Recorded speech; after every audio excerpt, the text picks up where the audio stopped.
Bendiciones para todos ustedes. Una vez más estamos por aquí y estamos agradecidos con el Señor por la oportunidad que nos permite llegar a más lugares. Cada día más personas están escuchando estas palabras, que son palabras de vida, que son palabras que no están influenciadas por ningún punto de vista externo. Estoy compartiendo mi experiencia a través de estos videos, lo que he aprendido a través de la palabra, y esto no representa la visión de ninguna iglesia, de ninguna federación. Es la visión de Joyce Sánchez al respecto de lo que hemos aprendido.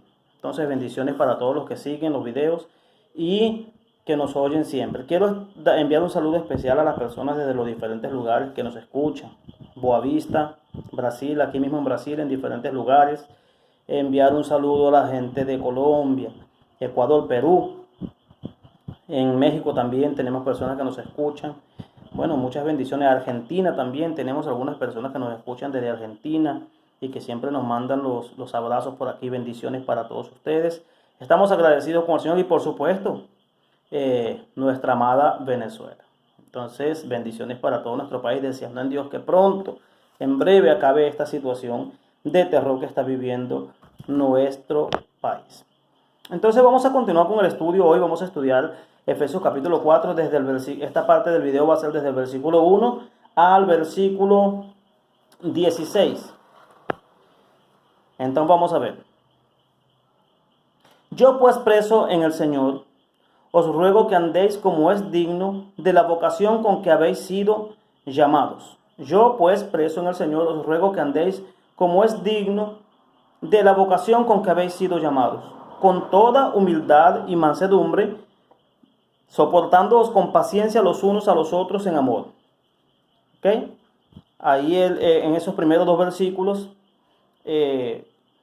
la verdad, del primer versículo hasta el versículo 6 es un ruego del apóstol Pablo, pidiendo para que los creyentes que estaban en Éfeso, y por extensión nosotros que tomamos, como lo hemos explicado antes, los principios bíblicos que están contenidos en estas cartas, era un ruego del autor a los Efesios para que los creyentes de allí anduvieran como es digno de la vocación con que fuiste llamado. ¿Cómo es eso?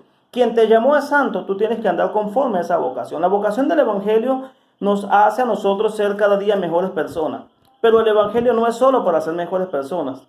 Hay personas que pueden ser mejores aún sin el Evangelio. Creo que se puede ser mejor aún sin el Evangelio. Lo que no te garantizo es que puedas ser salvo sin el Evangelio.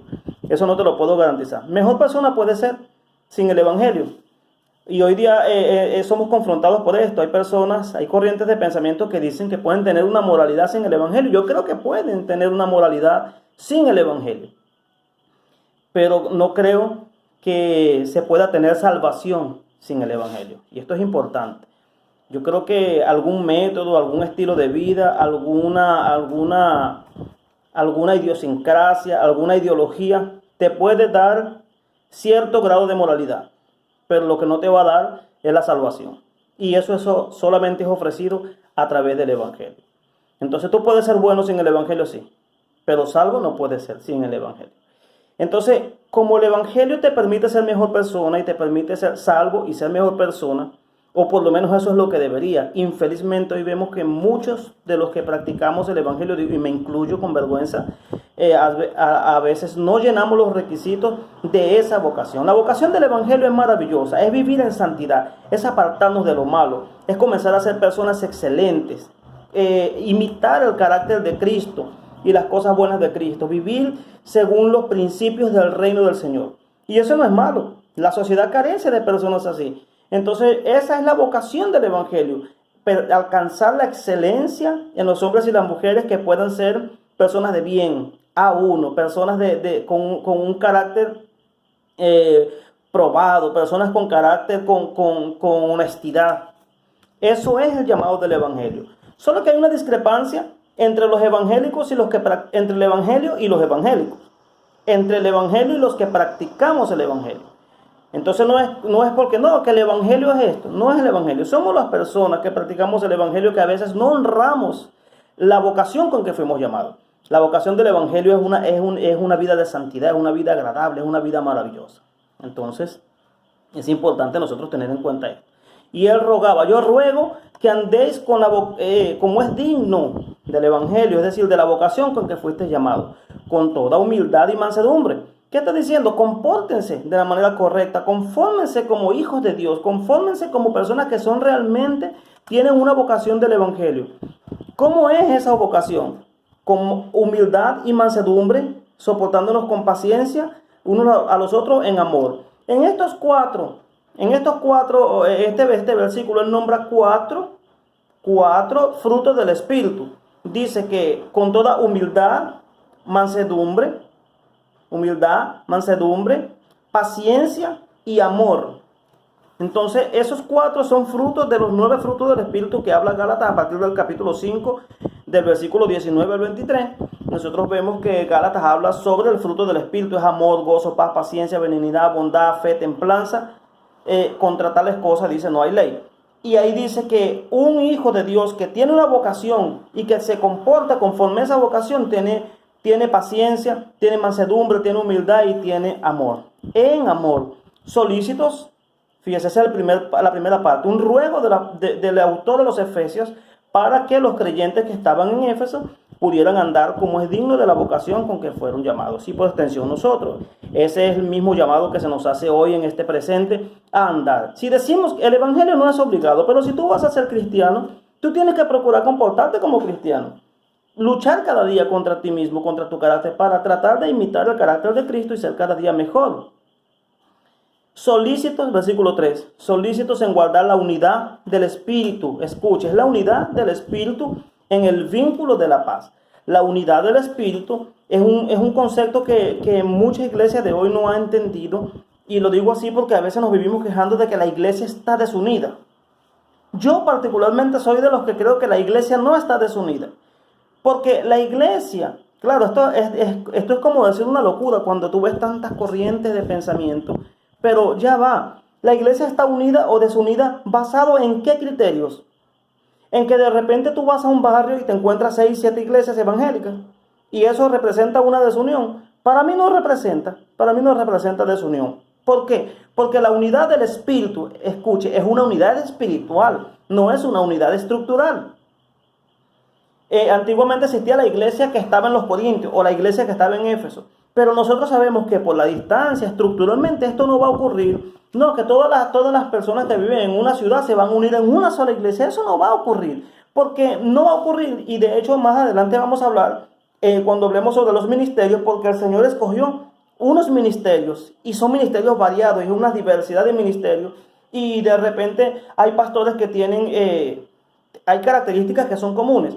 Pero hay llamados diferentes. Entonces, aunque un pastor puede ser pastor, él dice que él llamó pastores. Entonces, ese pastores hace que no solamente sean varios, sino que sean con diferentes áreas de pensamiento, con diferentes formas de trabajo, con diferentes enfoques en cuanto a la forma de llevar el evangelio. El método de repente cambia, aunque el propósito sigue siendo el mismo. Entonces, la unidad de la iglesia no es estructural, física, de que todos se van a reunir en el mismo sitio, que todos van a pensar como robot. No, la unidad de la iglesia es una unidad espiritual. Por eso dice, solícitos en guardar la unidad del Espíritu. Es una unidad espiritual. Y esa unidad espiritual yo puedo estar unido con mis hermanos que están en Venezuela y yo estoy por aquí, por Brasil. Y puedo estar unido con las personas que están en México. Y estamos distantes. Yo estoy unido con personas que ni conozco personalmente, pero estoy unido con ellos. Porque nuestra unidad no es una unidad estructural, es una unidad espiritual, es una unidad ideológica, es una unidad basada en algunos criterios. Por eso cuando me dicen, no, la iglesia está desunida, no. Los que realmente cumplan estos requisitos que vamos a hablar ahora están unidos en el cuerpo de Cristo. Y los que no, bueno, son congregaciones más. Una congregación más que otra. Cada día surgen más congregaciones y seguirán surgiendo.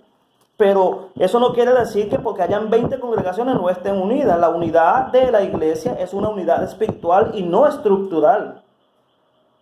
Física, no es una unidad física. No es una unidad donde todos se van a reunir en el mismo sitio. No es una unidad donde todos se van a vestir del mismo sitio. Eso no es unidad. Solícitos en guardar la unidad del Espíritu. Escucha, es una unidad del Espíritu. Entonces es una unidad conectada con el Espíritu.